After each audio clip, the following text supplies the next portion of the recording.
Joining me now from Hong Kong is Lam Cheuk-ting. He's a member of the Legislative Council with the Democratic Party and was a victim of the attack at Yuen Long Station. Edward Chin was a leader of Hong Kong's Occupy Central movement and is now the convener of 2047 HK Monitor, a movement that says it's striving for true democracy. And in Beijing is China Affairs Analyst Qinduo. We invited a representative of Hong Kong's police force onto the show, but they declined our request, unfortunately. Okay, gentlemen, let's begin. Edward Chin, 44 people charged with rioting. Is that a strong sign of things to come and the fact that this will be clamped down upon? Well, honestly, this is unprecedented.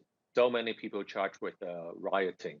And honestly, this whole thing started with the extradition bill and it progressed into something bigger. And I believe this is a fight for Hong Kong. Now, it's also, I think, Beijing should really think deeply because they came out just a few days ago saying the same thing, reiterate the same thing, saying that the one country, two systems, it should be intact. But you know, the way Hong Kongers feel, it's that right now Hong Kong is under duress. And in order to stop this, I think Carrie Lam should come out and speak to the people. And she deliberately tried to hide away and then let the Hong Kong police run Hong Kong. And I think it's quite scary. Now, my office is in Central, and I see that the police, definitely, they should have more restraint, but it's definitely not showing the restraint that's seen. And in Yuen Long, when I saw Lam Cheuk-ting being beaten up, is shown from all different news media. It is saddening to see this happen. So let's ask Lam Cheuk-ting. Firstly, who beat you up? Is it absolutely clear? And why did they beat you up? You can see my hand injury. I got a bone fracture and my mouth had a deep cut by a baton attack. I strongly believe those attackers were gangsters in Hong Kong, and the Hong Kong police force deliberately allowed them to assemble outside the MTR station and attack us for so long.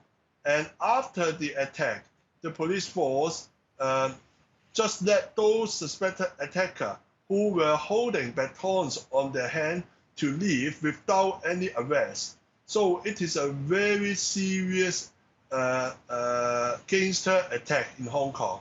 Did they say anything when they beat you up? Yes, they warned me and the other passenger in the train, don't come to Yuen Long again. And I do believe most of the people in the train and the train station were not protesters of the movement. They are just the passenger returning home. Qinduo, before we look into the politics of it all and the ever-changing dynamics on the ground, do you accept that it was wrong for whoever did this to beat up Lam Cheuk-ting? I would say violence is not welcome. Violence is wrong. Whether it is on the Yuen Long side, the local residents, they are fed up with the endless protest. And just as they said, don't come to Yuen Long. Basically, don't protest on my backyard.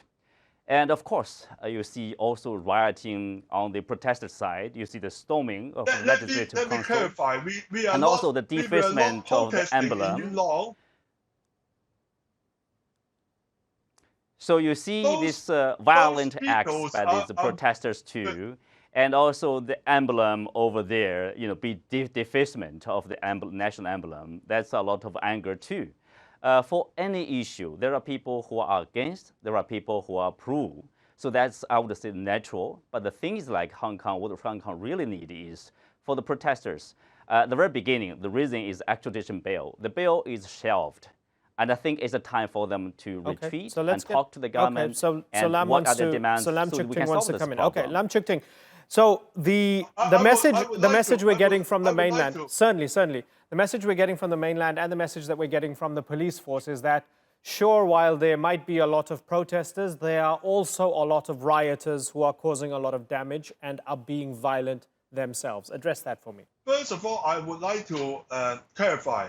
Those people in MTR station under attack, most of them are not protesters. And the protesters were returning home. We did not have any protest at that station. So I would like to clarify this point first. And of course, you can see some protests in Hong Kong in recent months. And it is because the government tried to continue the legislation without listening to 1 million Hong Kong people protest. And after that, the government refused to completely withdraw the legislation. And also, because so many protesters were arrested and the government insisted to prosecute them.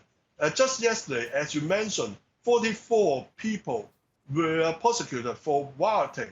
I strongly believe such charges in such short investigation will further provoke Hong Kong people to strongly oppose the government. Mm-hmm.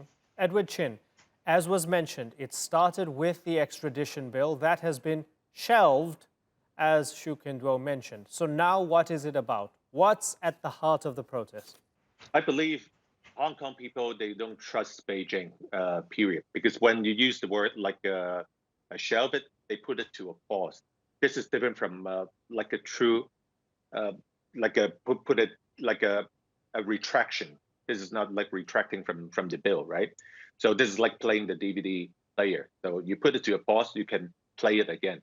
But I guess the bottom line here too, it's when the other guests use the word like a riot, you know, I think it's the wrong word because it's quite clear that like if you use the word riot, people would like storm a retail shop. We have not seen anything like that, right? But we have seen some violence, right? So again, we want to put this into perspective, right? And we want to assign the proportionality accurately. It's not absolutely clear just to what extent people were violent, but we've had the white shirts movement, police reports where they say people are damaging lampposts, attacking police officers with bricks, iron rods, wooden planks. You don't dispute that this is happening. It is happening, right? It's a minority, but it is happening. Do you accept that? It is happening. It is a tactic that Beijing like to play. People fighting people, and then they will come up with another escalated scheme, you know, just to clamp down on Hong Kong. I see like Hong Kong police back in the 80s. People loved them. It was very corrupted, like back in the 60s and early 70s. And then the ICAC came in force and then to make Hong Kong a more lovely city.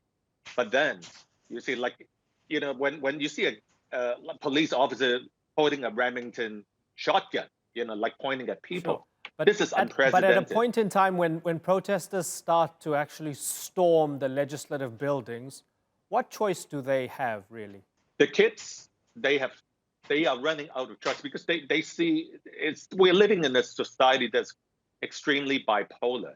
And then, you know, the way when I read it, it's when they see 2047 coming, they get less than 28 years, and then Beijing is not keeping the promise, just like what Deng Xiaoping promised. Now, I relocate back to Hong Kong in the year 2000. I believe in Deng Xiaoping's version of one country, two systems is you could have your horse betting, you could have your dancing, and then you could critique the communist government. No problem, because it's under one country, two systems now. But the kids that were born after 1997 or even a few years before 1997, they have not witnessed what Tiananmen did to the people. And of course, you know, like even within mainland China, when Tiananmen, if you ask the newer, the millenniums, they don't know what happened 30 years ago. And they don't see, you know, the Tibet clamp down in 1959. Okay. So, you know, like one quarter of the... So at the heart of all of this, and sorry to interrupt you, at the heart of all of this, Qinduo, we're hearing that Hong Kongers don't trust Beijing. They feel that Beijing wants to swallow them up, maybe sooner than even expected, even if that was an inevitability. And that's why they will continue to protest until they have their full rights being materialized and exercised. They have a point, don't they? You made a good point. I agree with you. Yes, there is a deeply entrenched distrust of the central government, of the mainland, of China, of the Chinese. And also there's, to a certain degree, confrontation. You can see the mainlanders, when they arrive in Hong Kong, they are obviously being challenged by some local people. But that's, I would say, natural part of integration. Hong Kong is part of China, remember. Hong Kong will always be part of China. The issue is, right now, already 8 weekends, seems to be endless protests. Will protests solve this problem? These are big problems. And also remember, if you look at the whole time during this protesting, the Chinese central government has maintained basically silent or stand with the local government. There's nothing wrong for them to do. They know Hong Kong affairs and the formula, one country, two system. Hong Kong affairs will be managed by the Hong Kong government, by the Hong Kong people. So there's no intervention, no interference from Beijing. Okay, and the people are accessing their rights and freedoms. You see, there's no freedom, no rights. No, I want to make this point. People are accessing their rights and freedoms.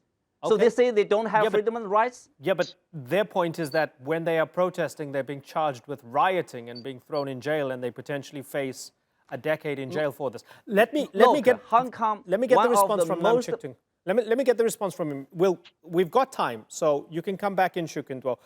The point, Lam Cheuk-ting, is that we're hearing from Qinduo that there's no interference whatsoever from Beijing. These decisions are being made in Hong Kong by Carrie Lam's government. Do you dispute that? I can't agree with that, because without the support of the central government, Carrie Lam would not insist the legislation for so long. And talking about the interference by the central government in Hong Kong, we Hong Kong people clearly understand how deep it is.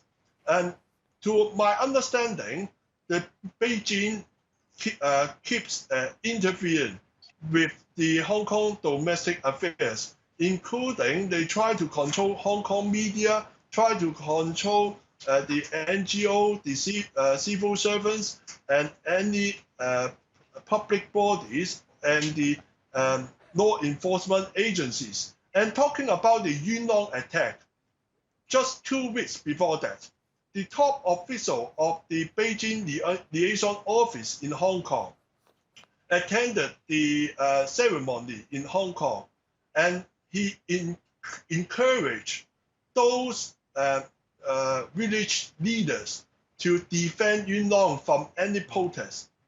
I do believe it is a political message sent by the liaison office to encourage those village power to so-called do something to deal with the protests.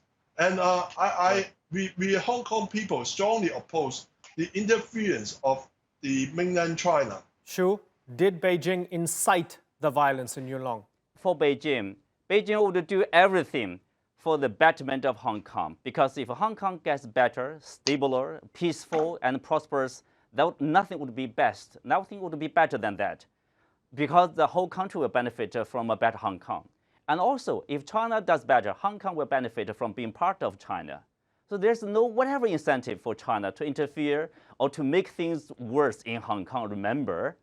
And also, you talk about this, the rioters being arrested. Look, the violence against the policeman, the police force, one of the policeman's fingers top was bitten off by the rioters. You say they should be enjoy, say, like an amnesty. That's one of their demands. But I don't know the circumstances of where those fingers were. One of the most precious things. Certainly, okay.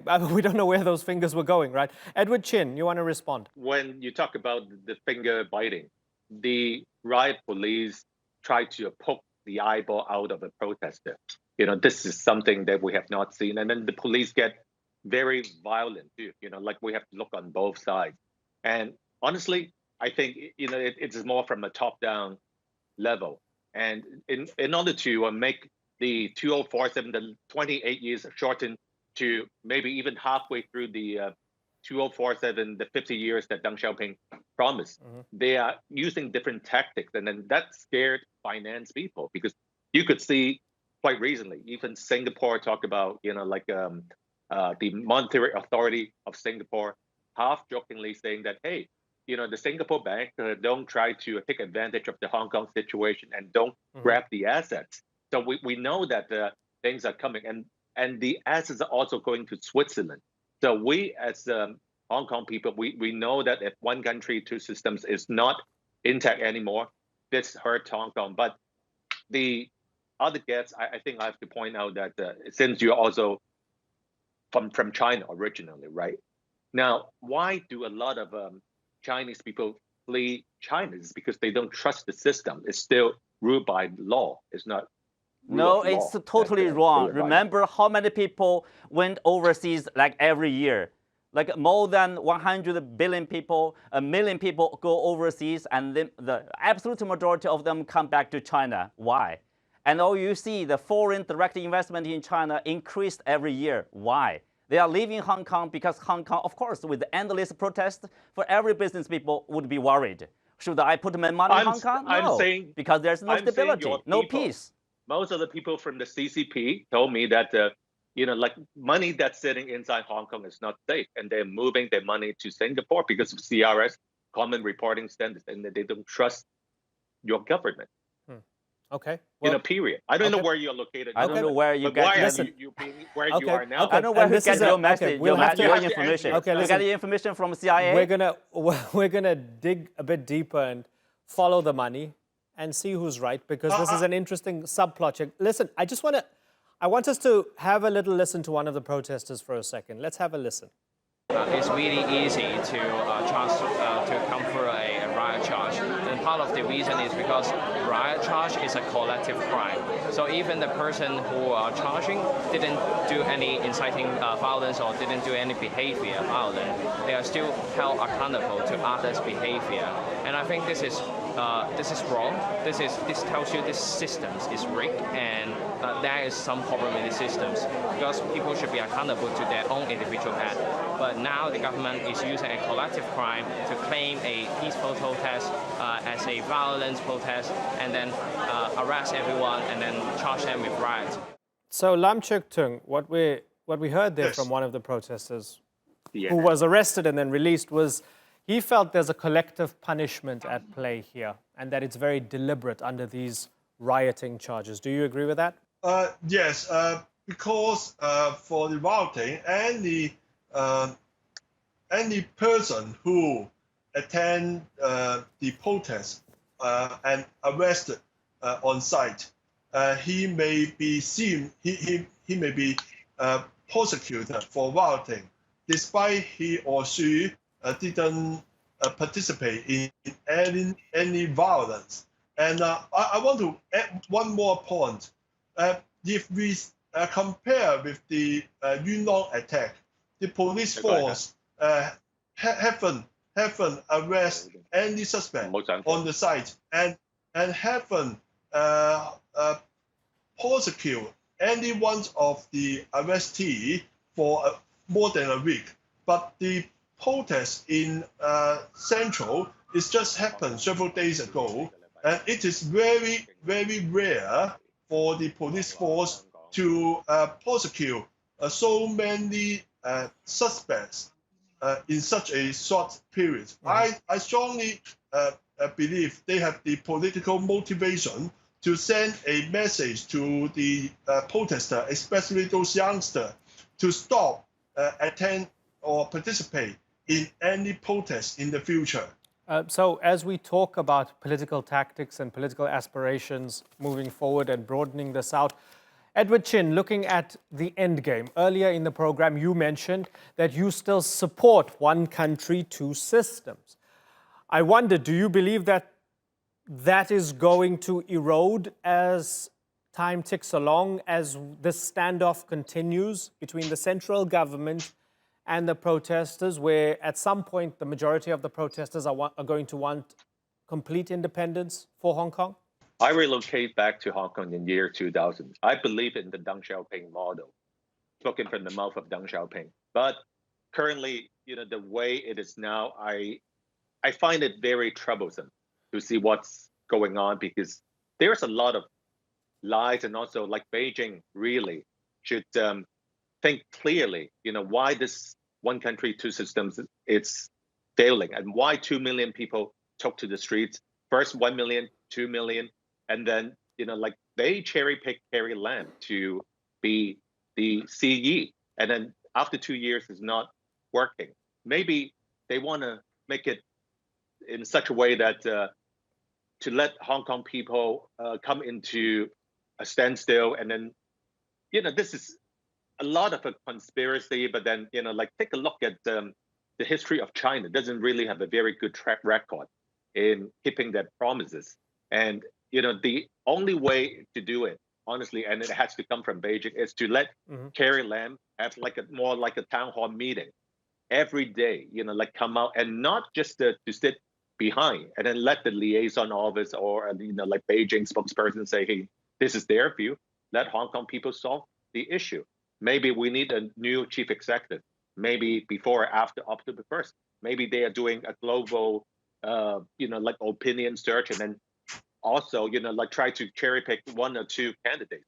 Right. I think, like John Zhang could be very good. The former chief, finance chief in Hong Kong could be, a very good candidate. But, he might not want to take this job because it's a dirty job, and whoever is in this hot seat, it's very difficult. But I think, like to unify Hong Kong people, I think John could be a possible candidate. Qinduo, Anthony Dapiran writing in Foreign Policy. The headline is, How China Lost Hong Kong. Subheader, compromise or crackdown are the only options left for Beijing.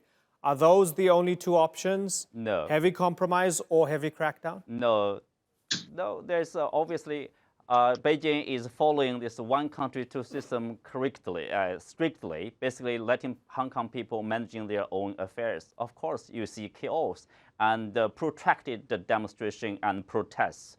I would say there's a problem here. First of all, like let's respect the law.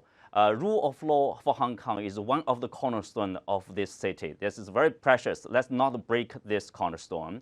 And for those rioters, they should be charged and they should be arrested. 44 is not a big number. Remember, out of 1 million or 2 million, that's according to them.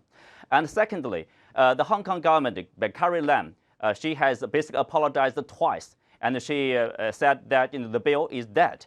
And I think industry understands, and there's a problem of communication, and they are rethinking of their governance. I think people should give them a chance. At least right now, central government is still standing with the government, local government over there.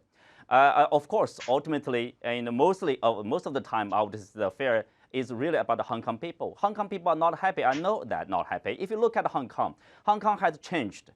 In the past, Hong Kong, you can look down upon the whole China, the rest of China, because Hong Kong is so developed, so prosperous. But look at Hong Kong today. Hong Kong has lost its position, I would say. It's like a monopoly position. In terms of the port capacity, Hong Kong is being surpassed by Shanghai, Dalian, or Qingdao, many cities in the mainland. In terms of GDP, Shenzhen has surpassed Hong Kong last year. In terms of this stock market capitalization, Shanghai has surpassed Hong Kong last year. So what's left in Hong Kong? I mean, let's respect the rule of law. Let's respect what's left. Hong Kong should work hard. Lam Cheuk-ting. It is very disgusting to talk about the rule of law of Hong Kong by Mr. Sui, because the extradition law dispute is about the rule of law of Hong Kong. We strongly oppose to extradite any person in Hong Kong to mainland China, which is under rule of man. It's not a rule of law system. And we all Hong Kong people are furious about the Beijing's policy towards Hong Kong. We talk about one country, two system. The crux is letting Hong Kong people ruling Hong Kong and highly autonomy. But for more than 20 years, the Beijing government failed to deliver their promise to let Hong Kong people to elect our chief executive and the Legislative Council. Therefore, all the political dispute cannot be resolved by a democratic political system. And just like this political crisis of the extradition law dispute, the pro-establishment camp or the puppets of Beijing, they didn't listen to Hong Kong people and insist the legislation. Therefore, the crisis escalate further and further until this situation. Okay, well, lots of unanswered questions. Nobody knows in which direction this is going to go.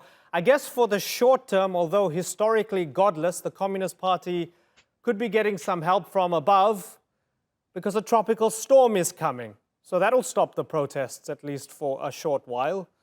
But we'll be keeping a close eye on the situation in Hong Kong. 1 or 2 days. That's hopeful. Only 2 days. Lam Cheuk-ting, Edward Chin, and Qinduo, I thank you all for joining us on the Newsmakers.